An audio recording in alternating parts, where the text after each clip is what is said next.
in my ears. Once in a while I hear ringing in my ears, but not like what I normally do. And you were talking about how they're taking the standard three-phase power network, going to three individual single phase. Can you talk about that? Yeah, it's called basically a delta to Y conversion. And at one point you could get away with that when the loads didn't generate harmonics, but now the loads are filled with harmonics, and it's causing a massive parasitic power flow in the system at 180 and 540 cycles a second.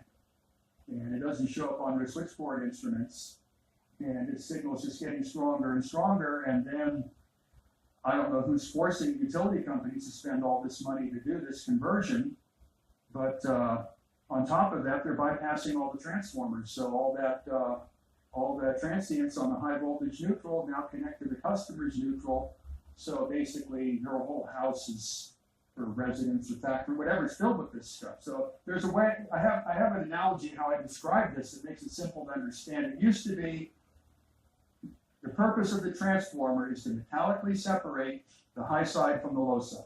Right, an isolation. Yes, isolation, it's a magnetic coupling, it's kind of like a torque converter, going from the engine to the transmission. It's something that keeps them physically separated from each other for obvious reasons. Yes.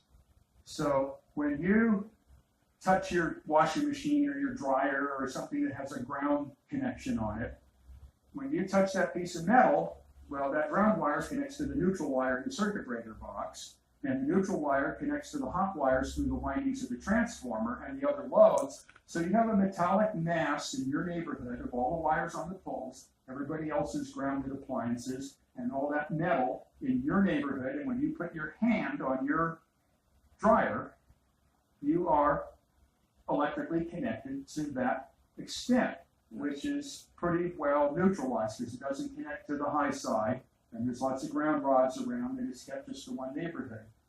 So what they're doing now is they're bypassing the transformers. This was actually something started by the Rural Electrification Administration a long, long time ago. Very bad engineering practice, mainly for being used out in the sticks and at a time when there was no harmonics in the power system, because the loads are just motors and incandescent lamps which don't generate harmonics. So now they bypass that. So when you put your hand on your washing machine, you are metallically connected to all the high voltage lines, everything going all the way back to the substation. So now what they're doing is they're bypassing the transformers at the substation.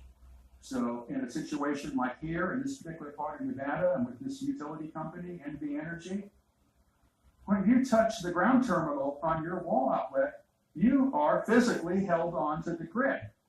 So now what would happen if there was a nuclear MP or a lightning strike or whatever when that happened? Well, you take the bite, and all your appliances take the bite.